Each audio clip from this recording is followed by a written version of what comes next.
مٹی اینٹ کا بنانا اور استعمال۔ آپ سب کو، خاص طور سے خواتین اور بچیوں کو میرا سلام اور دعائیں پہنچیں۔ میں ماحول دوست آرکیٹیکٹ یاسمین لاری ہوں اور آپ زیرو کاربن چینل پر کم قیمت، ماحولیاتی مفید اور انسان دوست گھر بنانا سیکھ رہے ہیں تاکہ ہر کوئی اپنا سستا اور مضبوط گھر خود بنا سکے۔ آپ کو علم ہوگا کہ پاکستان کے دیہی علاقوں میں زیادہ تر گھر مٹی کی دیواروں سے بنتے ہیں اور مختلف علاقوں میں مٹی کی دیوار بنانے کا انداز مختلف ہوتا ہے۔ کہیں مٹی کی اینٹیں بنائی جاتی ہیں تو کہیں تہ بتہ مٹی ڈالی جاتی ہے، اور یا پھر مٹی کے گولے بنا کر ایک دوسرے کے اوپر رکھ دیے جاتے ہیں۔ یہ حقیقت ہے کہ مٹی کا استعمال صدیوں سے نہ صرف پاکستان میں ہوتا آیا ہے بلکہ دنیا کے بیشتر ملکوں میں، یہاں تک کہ یورپ اور امریکہ میں بھی اس کا رواج رہا ہے۔ ان سب طریقوں میں ہم نے دیکھا کہ مٹی اینٹ سب سے زیادہ استعمال کی جاتی ہے۔ شاید اس کی وجہ یہ ہے کہ یہ پہلے سے بنائی جا سکتی ہے اور بوقت ضرورت استعمال میں لائی جا سکتی ہے۔ پاکستان کے کئی علاقے ایسے بھی ہیں جہاں اینٹیں بنانے میں عورتیں بھی شامل ہوتی ہیں اور بہت جلدی وہ اینٹیں بنا لیتی ہیں۔ مٹی کی خصوصیات کے بارے میں آپ کو مٹی کی تیار والی ویڈیو میں بتا چکی ہوں، لیکن مٹی اینٹ کی بھی اپنی خصوصیات ہیں۔ مثال کے طور پر ان کی موٹی دیواروں کی وجہ سے کمرے میں گرمی نہیں ہوتی ہے، اور جو ٹھنڈ ہوتی ہے، سردی جب ہوتی ہے تو کمرے گرم رہتے ہیں۔ یہاں تک کہ ایسے گھروں میں ایئر کنڈیشننگ کی ضرورت بھی نہیں پڑتی ہے، اور چونکہ یہ قریب سے کھودی ہوئی مٹی سے بنائی جاتی ہیں، ان کو کسی اور جگہ سے لانے کے خرچے سے بھی بچت ہو جاتی ہے۔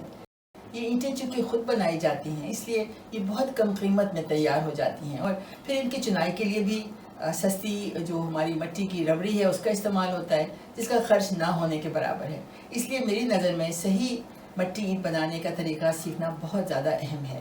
لیکن یہ یاد رہے کہ مٹی چونکہ پانی پڑنے سے گھل جاتی ہے، یہ ضروری ہے کہ اس پر بجھے چونے کا پلاسٹر ضرور کر لیا جائے، کیونکہ اس کے بنانے اور استعمال کا طریقہ آپ ہمارے بجھا چونا کے جو ویڈیو ہے اس میں آپ دیکھ سکتے ہیں، اور چونا پلاسٹر، ربڑی اور فرش کی ویڈیو میں بھی دیکھ سکتے ہیں۔ اس کا استعمال آپ کے لیے بہت آسان ہوگا، اور آپ دیکھیں گے چونا پلاسٹر کرنے کے بعد آپ کی مٹی کی دیواریں پانی سے محفوظ ہو جائیں گی۔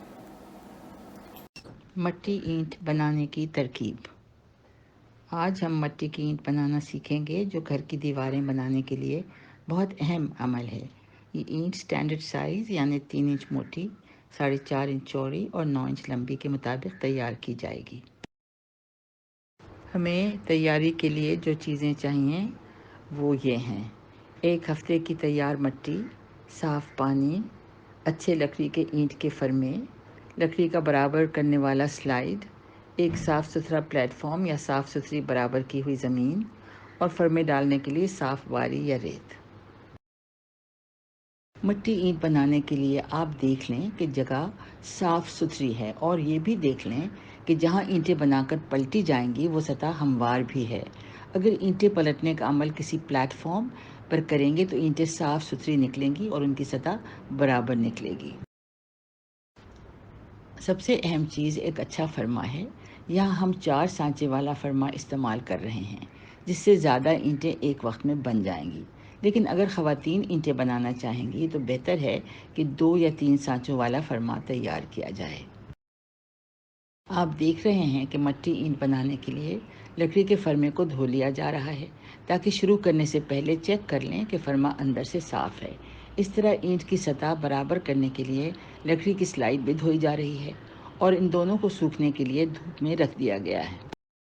جب فرمے کی نمی ختم ہو جائے تو اس کے سانچوں میں واری یا ریت ڈالی جا رہی ہے۔ اس کو ہلانے کا مقصد یہ ہے کہ ریت اچھی طرح سانچوں کے کونوں میں لگ جائے، تاکہ جب ان میں مٹی ڈالیں تو اس کا کونوں میں چپکنے کا کوئی امکان نہ ہو۔ اس عمل سے ہر اینٹ کے کونے سیدھے اور صاف ستھرے بنیں گے۔ جب واری سانچوں کے کونوں میں لگ جائے تو فرمے کو الٹ کر ساری واری فرمے سے نکال دی جاتی ہے۔ یہ عمل ہر مرتبہ دہرائیں جب بھی فرمے میں مٹی ڈالیں۔ اینٹ بنانے کے لیے اچھی مٹی استعمال کرنی ضروری ہے، جو ہمارے مٹی بنانے کے ویڈیو کے مطابق تیار کی گئی ہونی چاہیے۔ آپ دیکھ رہے ہیں کہ سب سے پہلے مٹی کے 4 بیضوی گولے بنا دیے گئے ہیں، اور ہر گولے کو زور سے ایک حرکت سے ان سانچوں میں ڈال دیا جاتا ہے۔ اس میں زور لگانا اس لیے ضروری ہے تاکہ مٹی سانچوں کے کونوں تک پہنچ جائے۔ آپ دیکھ رہے ہیں کہ مٹی کو ہاتھوں سے دبا بھی دیا گیا ہے، جس کے بعد سلائڈ سے اوپر کی سطح برابر کر لی گئی ہے اور اضافی مٹی ہٹا دی گئی ہے۔ یہ مٹی پھینکنی نہیں ہے بلکہ اس کو باقی مٹی کے ساتھ ملا کر دوبارہ استعمال میں لانا ہوگا۔ اب دیکھیں کہ کس طرح احتیاط سے پورے فرمے کو اٹھایا گیا ہے اور اسی احتیاط سے پورے فرمے کو پلٹ بھی دیا گیا ہے تاکہ اینٹوں کے کنارے نہ ٹوٹیں۔ اب ایک دن اینٹوں کو زمین پر دھوپ میں سوکھنے کے لیے چھوڑ دینا ہوگا۔ ہر روز جو اینٹیں بنتی ہیں ان کو دوسرے روز اٹھا کر ایک دوسرے پر رکھ کر جالا نما ڈھیر بنا دیا جاتا ہے۔ اینٹوں کا صحیح طریقے سے ڈھیر بنانا ضروری ہے تاکہ ہر اینٹ کو ہوا اور سورج کی گرمی صحیح طریقے سے مل جائے۔ سب اینٹوں کو کم از کم 7 دن تک سوکھنے کے لیے چھوڑنا ہوگا۔ اس دوران اس پر پانی کا کوئی چھڑکاؤ کرنے کی ضرورت نہیں ہے۔